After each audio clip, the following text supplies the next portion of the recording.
It started small. I was walking home from work, late as usual, when I noticed something strange in my apartment lobby. A man, or maybe not a man, stood in the corner near the elevators. He didn't move, not a twitch, not a blink, just watched. I froze. But when I blinked, he was gone.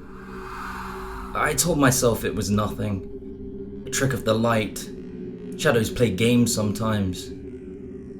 But the next night, he was back. Same corner, same posture, watching. I tried to speak. "Hey," I muttered. My voice cracked. My reflection in the marble floor caught my eye. He was there, still watching. I started to question myself. Was he real? Or was my mind playing tricks after long hours at work? I told my friends. They laughed. "Paranoia.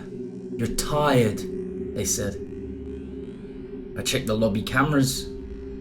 Nothing. But sometimes, in the reflection of a dark window or TV screen, I swore I saw him standing just behind me, watching, waiting. I stopped sleeping well. Every creak, every wind gust sounded like him pacing outside my door. Over the next few weeks, he appeared everywhere, waiting silently at the coffee shop I went to every morning, standing at the bus stop as I approached, crossing the street behind me when I walked home, disappearing when I turned. Always in shadows, always unnaturally still. I started keeping notes, times, locations, details. His clothing never changed. Dark, featureless, tall, impossibly thin, like he could stretch without moving. The more I wrote, the more convinced I became that he was real. One night, I woke to the sound of breathing in my bedroom. Heavy, labored, not mine. I grabbed a flashlight and shone it across the room. Empty. But then I saw in the corner, him.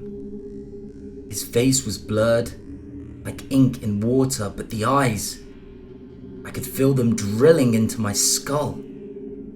I screamed, my voice echoed down the empty hallway. I woke up the next morning on the floor, flashlight still in hand, the corner of my room, empty. Was it a dream? I couldn't tell. I stopped leaving my apartment. I stopped answering calls. I stopped letting anyone in. Windows covered, doors locked, and yet every reflective surface held him. Sometimes he moved closer, sometimes farther. I never knew. My phone screens, my mirrors, even the shiny toaster, he was there, watching. I began seeing him in my dreams too, standing at the foot of my bed, unmoving, silent, waiting. I started questioning everything. My friends, my family, reality itself. Was anyone else real? Or was he the only truth? One night, I decided to face him. I followed him into the hallway. I shouted, "Who are you? What do you want?" The lights flickered. The building groaned, shadows stretched, unnaturally long. And then, just as suddenly, he vanished. I thought it was over. Relief flooded me. Then I saw the note, pinned to my apartment door. Jagged handwriting, almost like scratched metal. "I've always been here."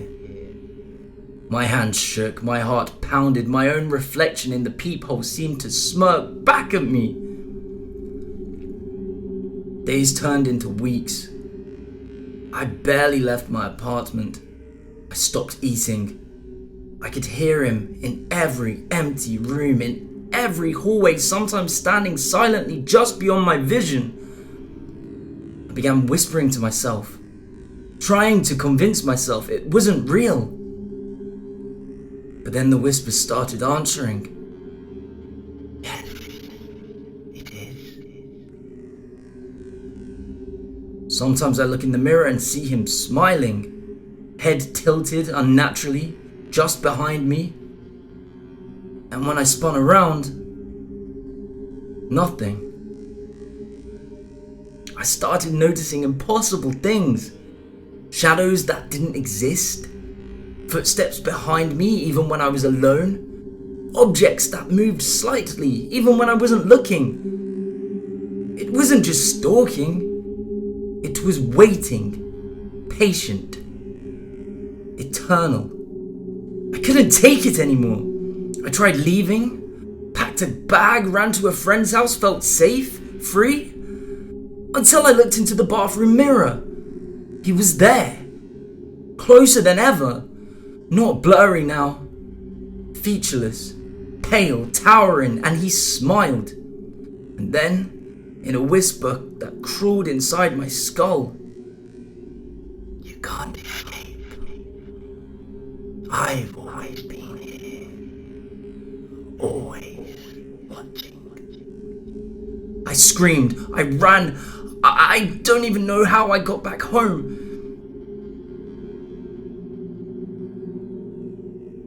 Now, I stay inside. I don't open blinds. I don't touch mirrors. I don't look out windows. Every reflection, every polished surface holds him, waiting, patient. Sometimes, late at night, I whisper to myself, "It's not real. It's not real." And sometimes, I hear the voice, "Oh, but it is." And I know he's been here longer than I remember, longer than I ever existed, and maybe he always will be.